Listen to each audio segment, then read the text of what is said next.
बच्चों नमस्ते। गत कालांश में हमने जो आपकी पाठ्य पुस्तक क्षितिज है उसमें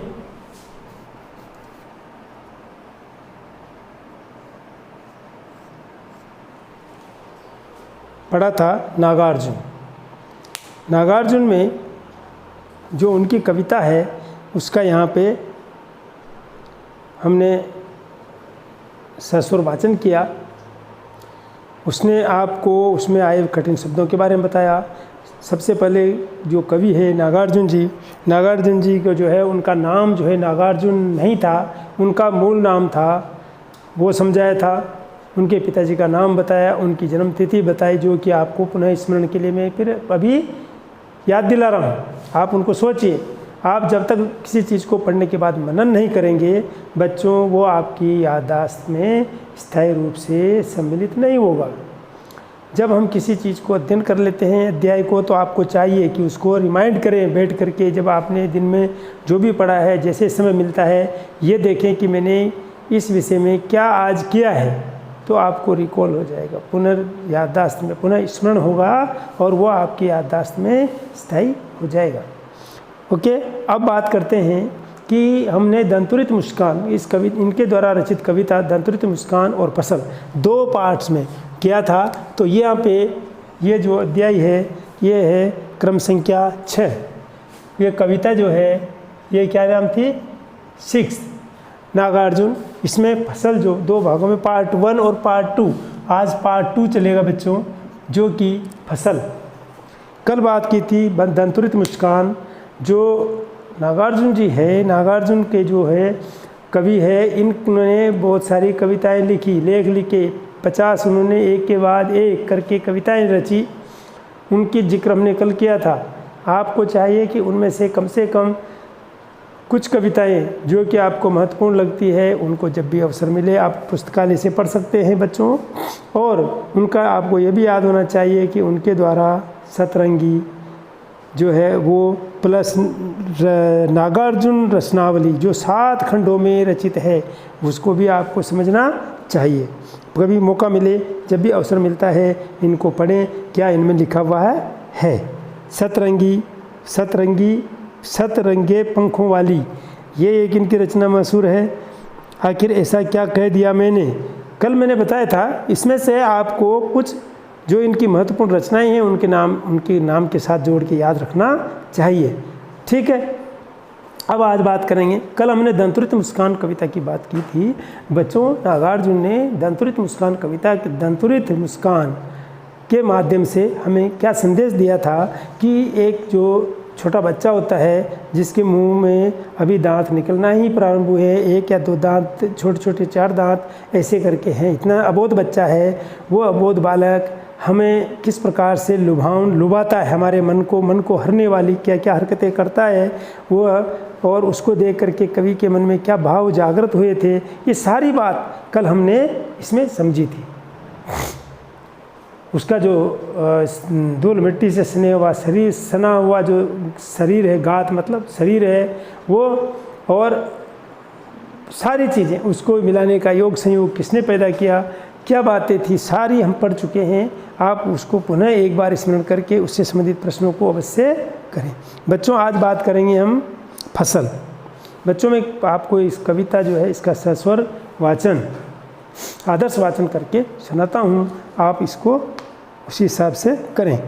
एक के नहीं 2 के नहीं, क्या कहते हैं कवि नागार्जुन कहते हैं, 1 के नहीं 2 के नहीं, ढेर सारी नदियों के पानी का जादू है।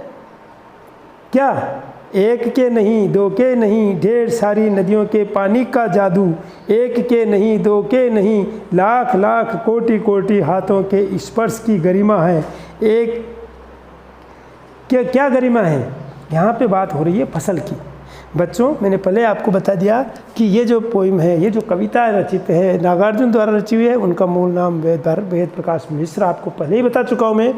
यहाँ पे फसल जो कविता है, इस शीर्षक में कवि हमें यह समझाना चाहते हैं। पहले हम इसका स्वर आदर्श वाचन कर रहे हैं, आप इसको लय में पढ़ लें, लय में पढ़ें, फिर उसका अर्थ समझे, शब्दों का शब्दार्थ के बाद, काठिन्य निवारण के बाद इसका भावार्थ समझे। एक के नहीं, दो के नहीं, ढेर सारी नदियों के पानी का जादू। एक के नहीं, दो के नहीं, लाख लाख कोटि कोटि हाथों के स्पर्श की गरिमा। एक की नहीं, पहले आप इसको ध्यान से देखें और पढ़ें। दो की नहीं, हजार हजार खेतों की मिट्टी का गुणधर्म है। बच्चों फसल क्या है, इसमें लिखा है, कविता पढ़ रहा हूँ मैं, फसल क्या है, प्रश्नवाचक, फसल क्या है, और तो कुछ नहीं वह नदियों के पानी का जादू है वह। हाथों के स्पर्श की महिमा है, भूरी काली संदली मिट्टी का गुणधर्म है। रूपांतर है सूरज की किरणों का। किसका रूपांतरण है? सूरज की किरणों का। सिमटा हुआ संकोच है हवा की थिरकन का। बच्चों इन शब्दों को जब हमने पढ़ा है, आप इसको एक बार पढ़ें और इस शब्दार्थ को, इन शब्दों को, जो बहुत कितने अच्छे शब्द उन्होंने मोती के जैसे पिरोया है, और फिर यह क्या भाव दे रहे हैं उसको समझेंगे। क्या कहते हैं नागार्जुन?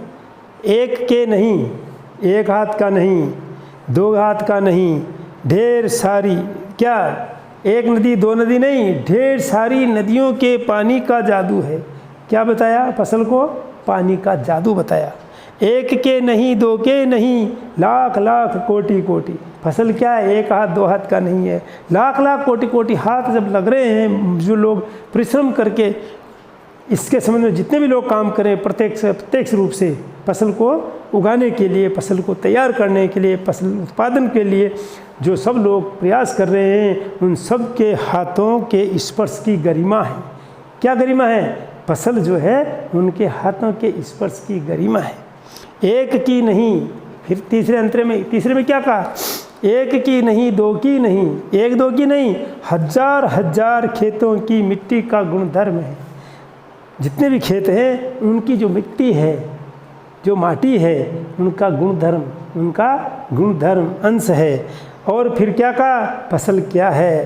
क्या है मीन्स प्रश्नवाचक चिन्ह। यहाँ पे प्रश्नवाचक चिन्ह लगाया उन्होंने। किसके लिए लगवाया बच्चों? प्रश्नवाचक चिन्ह किसके लिए लगाया? कि फसल क्या है, और तो कुछ नहीं। क्या कहा? और तो कुछ नहीं है वह नदियों के पानी का जादू है। क्या है बच्चों? जादू, पानी का जादू है। और क्या बताया? हाथों के स्पर्श की महिमा है। महिमा ये शब्द आए। और गुणधर्म, काली संदली भूरी मिट्टी का गुणधर्म है। ये तीन चीज बताया उन्होंने। क्या बताया?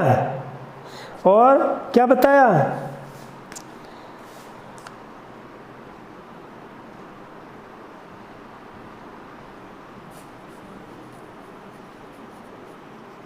संकोच, सिमटा हुआ संकोच। बच्चों ये चार यहाँ पे प्रश्न जो किया उन्होंने, उसके कहा है कि एक के नहीं, दो के नहीं, ढेर सारी नदियों के पानी का जादू है। किसका जादू है?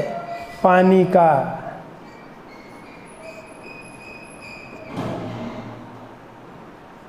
लाख लाख कोटि कोटि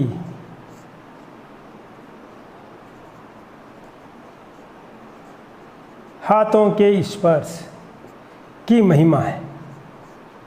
और गुणधर्म है किसका? काली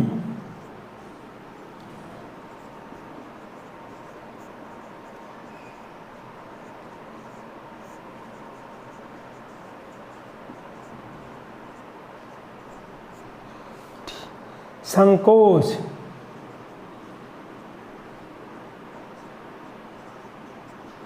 हवा की थिरकन का।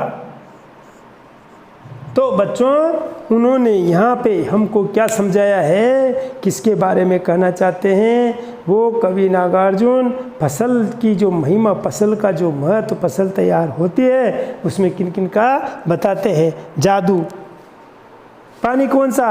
एक नहीं, दो नहीं, सभी नदियाँ आ गई। और महिमा किसकी बताई? एक हाथ दो हाथ की नहीं, जितने लोग प्रत्यक्ष रूप से फसल उत्पादन में जो प्रयास कर रहे हैं उनके हाथों के स्पर्श की महिमा बताया बच्चों। और फिर क्या बताते हैं, गुणधर्म। काली जो हमारी मिट्टी है वो एक प्रकार की नहीं है, पूरे भारतवर्ष में पूरे मिट्टी कहीं काली है, कहीं पीली है, कहीं संदली है, कहीं कछारी है, कहीं अलग तरह की, सभी मिट्टियों के उसका क्या बताया, गुणधर्म बताया बच्चों। और लास्ट में बताया कि संकोच, क्या बताया, सिमटा हुआ संकोच है थिरकन हवा की थिरकन का। ये जो प्रकृति है इनके सारे तत्व, सारा लोग प्रयासरत लोग मिलकर के जो कर रहे हैं उनके प्रयास, उनके गुणधर्म, उनके उसका जादू बताया उसको, पानी के ये बात बताई उन्होंने बच्चों। ये कविता फसल कविता जो है इसमें कुछ कठिन शब्द आए थे तो मैंने इसको आपको साथ ही बताया। और नागार्जुन द्वारा रचित जो कविता है दंतुलित मुस्कान और फसल दोनों को हमने बराबर से कर लिया है।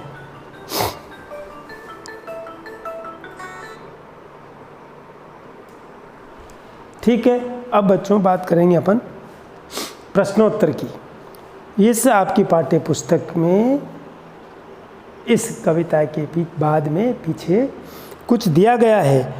बच्चों की दंतुलित मुस्कान का कवि के मन पर क्या प्रभाव पड़ा, आज बात करते हैं। कवि ने बच्चे की मुस्कान के सौंदर्य को किन किन बिंबों के माध्यम से व्यक्त किया।